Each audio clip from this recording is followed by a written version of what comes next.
Football fans, get ready, because in 2026, the World Cup is about to get bigger than it has ever been in history.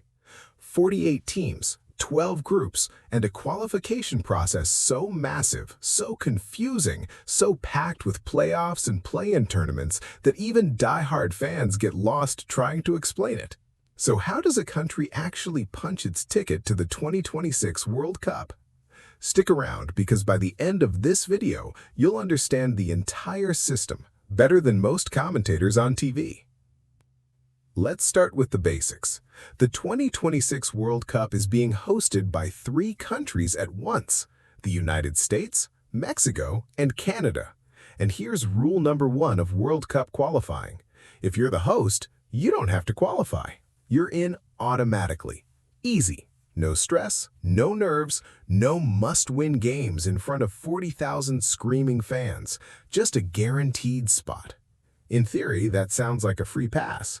In practice, it means 3 teams get to spend 2 years preparing instead of fighting for survival. Convenient, right?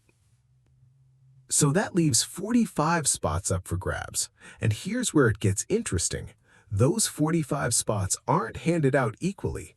FIFA splits the world into 6 confederations, kind of like regional leagues for entire continents. Europe has one, so does Africa, Asia, South America, North and Central America, and even Oceania, the smallest one of all. Each confederation gets a certain number of guaranteed spots, based loosely on how strong and how populated that region is. And this is the part most people get wrong. They assume every region gets the same number of slots. They don't, not even close. Let's break it down region by region, starting with the big one, Europe. UEFA, that's Europe's footballing body, gets 16 direct spots. 16! That's basically a third of the entire World Cup just from one continent. You know the type of region this is. Stacked with talent, brutal qualifying groups, and teams like Italy missing out entirely because the competition is just that fierce. If you're from Europe, qualifying isn't a formality, it's a war. Next up, South America, CONMEBOL.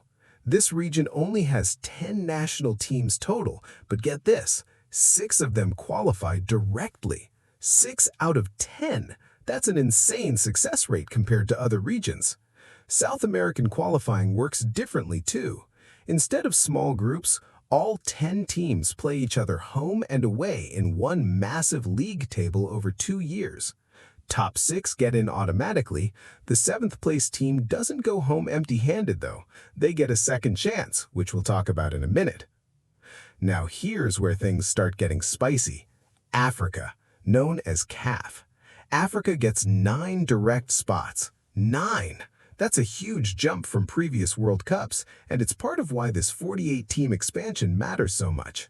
For years, brilliant African teams missed out simply because there weren't enough spots.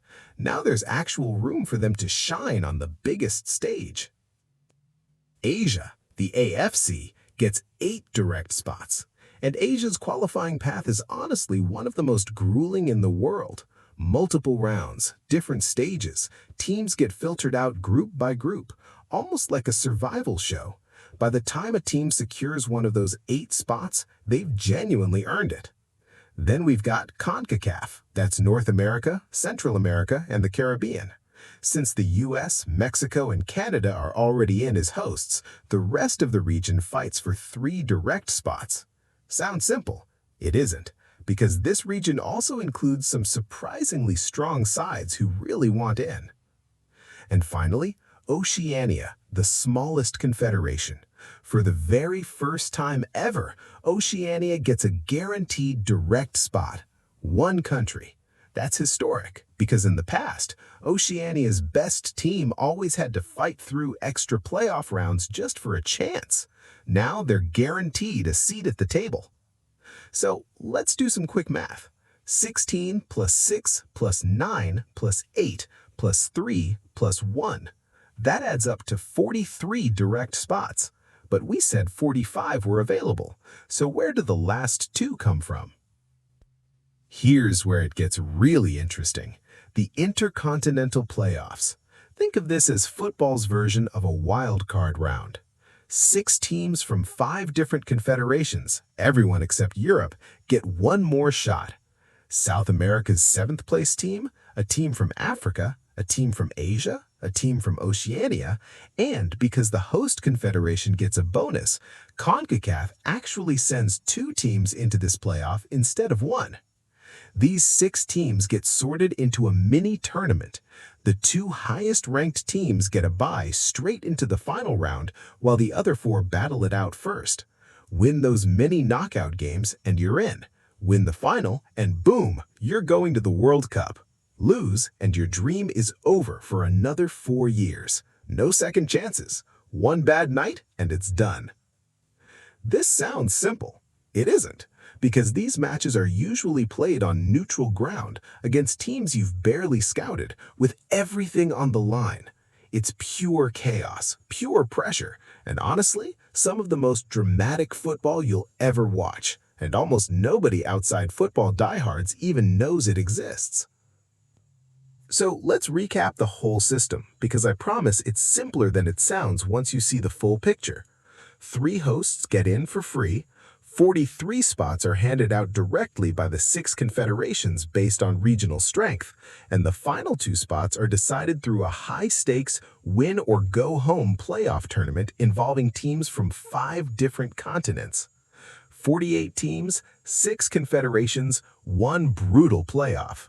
That's how the world gets to the World Cup. And here's the thing, this new format means more underdog stories than ever before. Smaller nations, countries that never had a real shot before suddenly have a legitimate path. So the next time you're watching the World Cup and a team you've never heard of walks out onto the pitch, just know they didn't get lucky. They survived an absolute gauntlet to be there. So here's a question for you. Out of all the new teams making their World Cup debut in 2026, which one do you think is most likely to shock the world? Drop your prediction in the comments because I genuinely want to know. And if this video helped the whole qualification system finally click for you, do me a favor, hit subscribe because there's a lot more football breaking down coming your way before this tournament even kicks off.